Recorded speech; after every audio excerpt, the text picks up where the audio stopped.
Video 3 for Wednesday, April 13th. We're talking about women's movement. I want to continue that. So we're saying how women are modeling themselves off of civil rights and doing these types of protests, nonviolent, and going out there promoting equal rights and equal protection and so forth.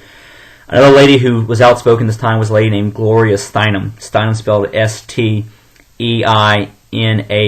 Gloria Steinem. So you have Betty Friedan, Gloria Steinem, both big women's rights advocates.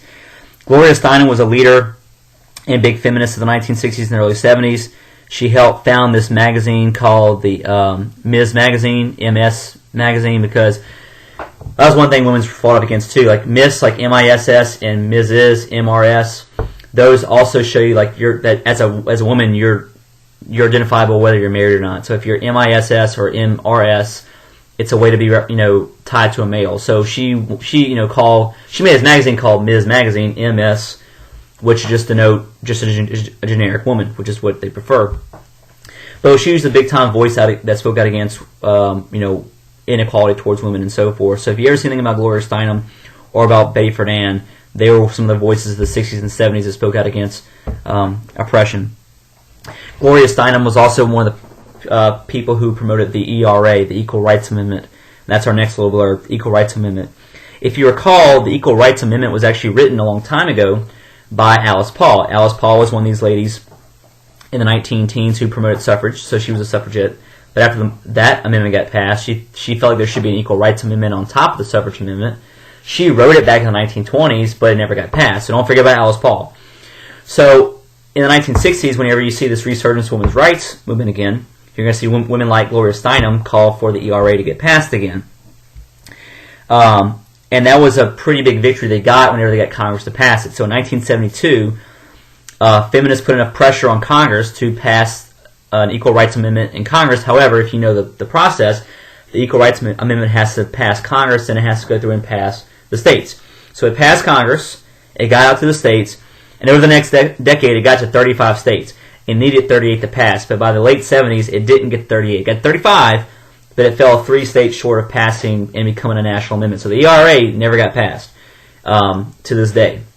There are still people who bring it up time to time, but the ERA still has not been passed as of 2016. But they came just short of their 38 they were required to pass it. Now, and those other feminine groups campaign very hard to get this passed. And one of the big reasons why it doesn't pass by the late 70s is because you're seeing that growing conservative movement taking place, become an anti-liberalization of government and anti-liberalization of what the government gets involved in. And so that's why it falls short. There are even women who are more conservative speak out against the ERA too. So the ERA never gets passed by the late 70s because of these different reasons. That was one thing they tried to achieve in a big way in that time period. So as far as the achievements go for women's rights, without the ERA, the women's movement accomplished change in employment and hiring practices. Women did start to move into more professions dominated by males like business, law, medicine, politics. So by the 70s, women are entering more types of jobs and types of programs that were once only male jobs. If you're, I never saw the show, but I know Mad Men. If you ever watch the show Mad Men on AMC, it really shows a lot of this because it starts in the early 60s and ends by the late 60s. So it kind of shows you a lot of these different trends that happen for male and females in that time.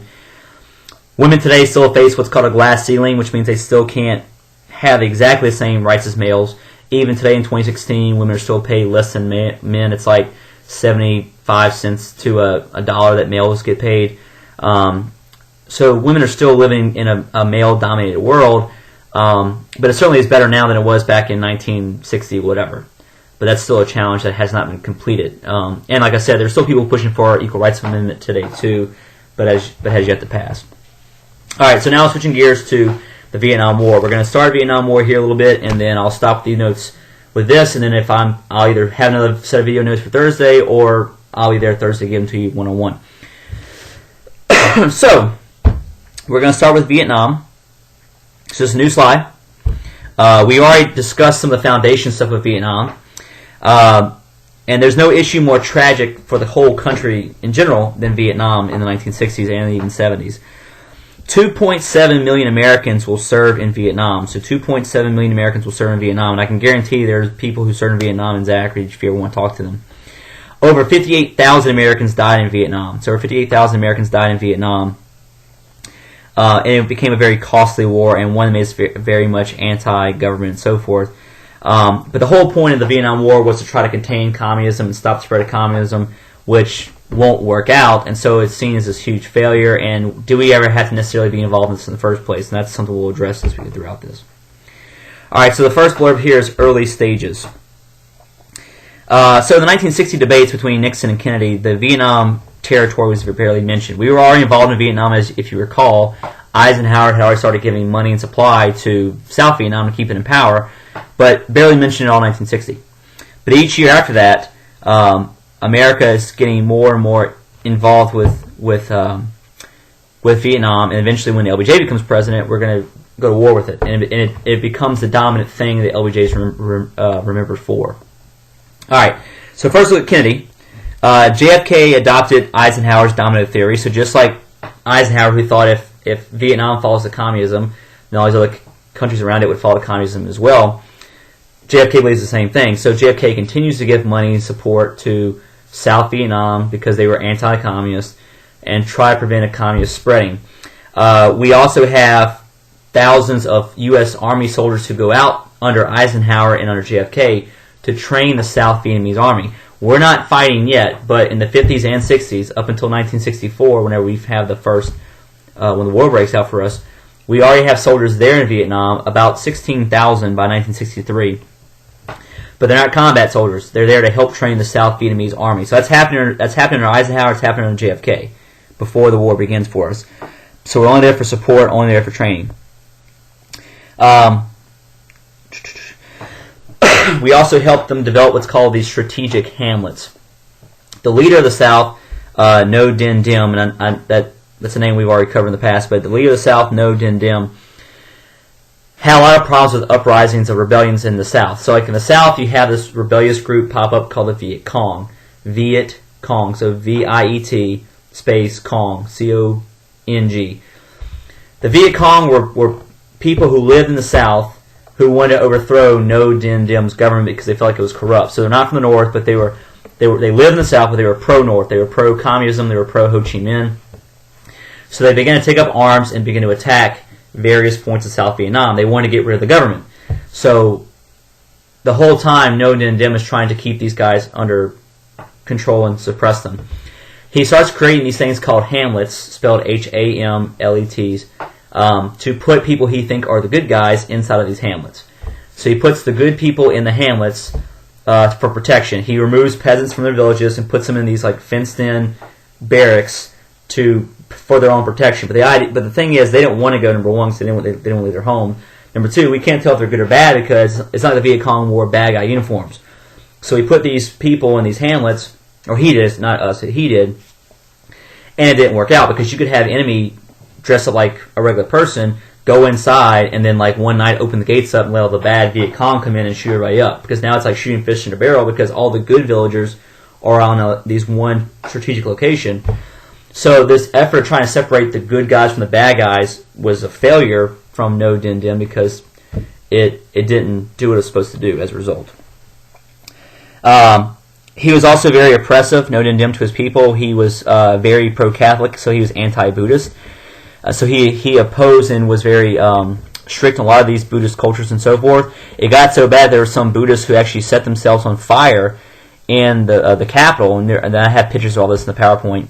There's some guys who set themselves on fire in protest of his policy, so it was very brutal stuff that you see going on here.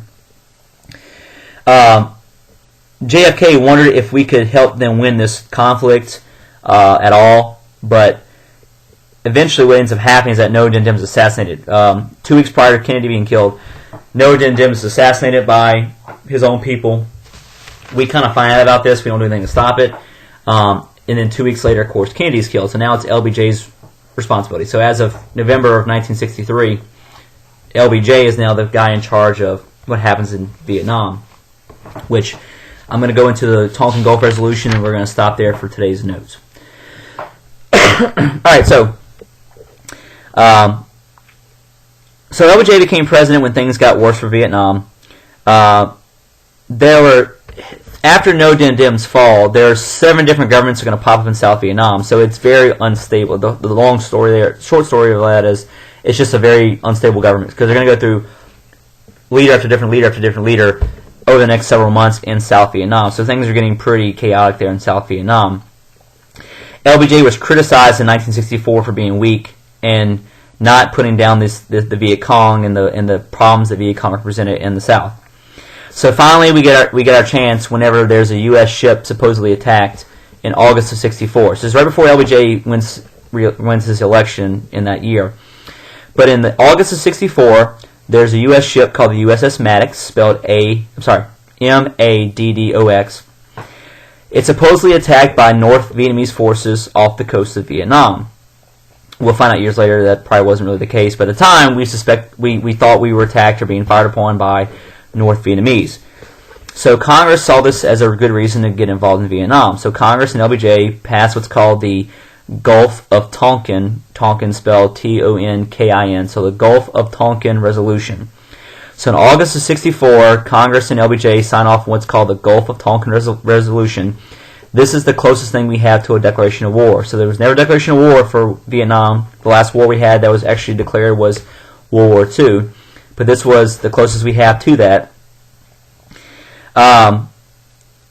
What Congress did was basically give the president a blank check to go in and do whatever was necessary to stop the spread of communism.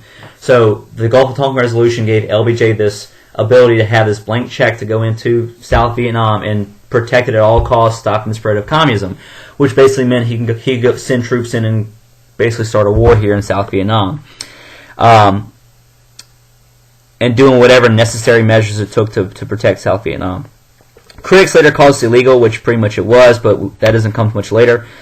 Until 1968, most Americans supported containment and supported fighting in South Vietnam.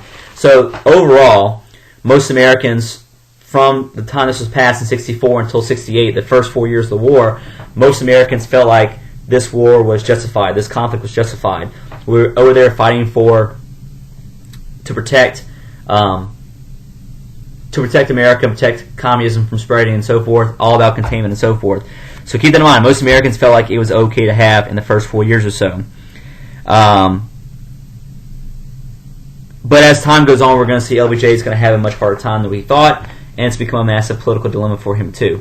So that's about a day's worth of notes. We'll resume there Thursday with more on the Vietnam War, but we'll stop there, and we should be on track to finish everything else come rest of the week. So have a good day.